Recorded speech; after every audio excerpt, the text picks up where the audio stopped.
এখন আমি অবস্থান করছি ইংল্যান্ডের শেফিল্ডের চমৎকার একটা গ্রামে। গ্রামটা অনেক নির্জন। পাশে কিছু গম ক্ষেত দেখতে পারছেন। আর গ্রামের মাঝখান দিয়ে ওই যে দেখতে পারতেছেন গাড়ি যাচ্ছে। আর এই যে ক্ষেতটা এটা হচ্ছে একটা গম ক্ষেত।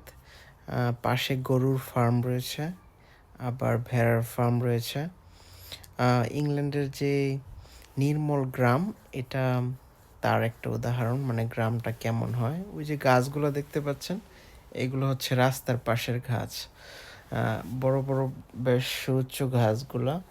আমার ড্রোনের ক্যামেরাটা তো বেশি ভালো না, বাট আমি প্ল্যান করেছি যে রিসেন্টলি আপনাদের জন্য একটা ড্রোন কিনবো উইথ ভেরি গুড ক্যামেরা, যাতে করে আমার ভিডিওগুলো অনেক বেশি সুন্দর হয় আর দেখতে ভালো লাগে।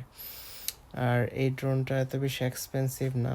এটা কেনার উদ্দেশ্য ছিল যে হাতে খড়ি আর কি শেখা। তো মোটামুটি ড্রোন চালাতে পারি এখন।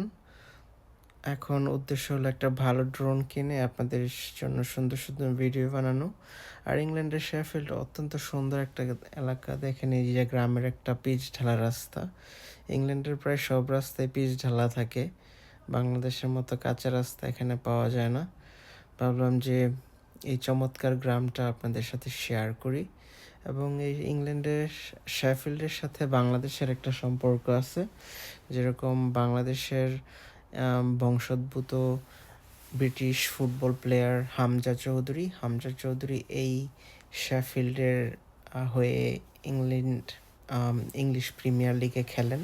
ও তার ক্লাব এখনও ইংলিশ প্রিমিয়ার লিগে চান্স পায় নাই, বাট হোপফুলি খুব সুন পাবে। এবং বাংলাদেশের হয়ে খুব ভালো খেলছেন হামজা চৌধুরী। অত্যন্ত সুন্দর একটা গ্রাম এই শেফিল্ডটা। এবং গ্রামের মাঝখান দিয়ে যাবেন শুধুমাত্র এই যে শস্য ক্ষেত্র। এখন যেহেতু গমের সিজন, কিছু গম পেকেছে আবার কিছু গম কাঁচা রয়েছে। যাই হোক, আশা করি ভালো লেগেছে। আল্লাহ হাফেজ।